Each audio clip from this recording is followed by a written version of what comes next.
If you've ever opened an itch.io game and wondered how to make it full screen, you're in the right place. In this quick tutorial, I'm going to show you the simplest way to full screen itch.io games in just a few seconds. This is super helpful if the game looks too small in the browser window, or if you just want a better, more immersive experience while playing. And if this tutorial helps you out, make sure to hit that like button and subscribe for more quick software and gaming tutorials.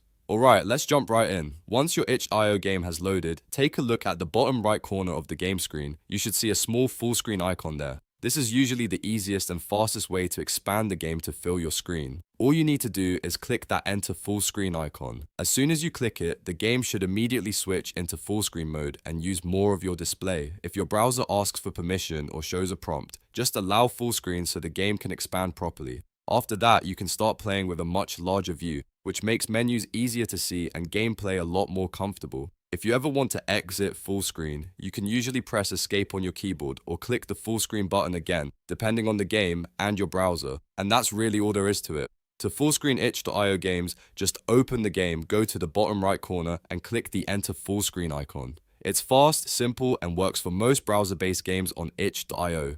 If this video helped, don't forget to like, subscribe, and check out more tips for playing games and using apps the easy way. Thanks for watching, and I'll see you in the next one.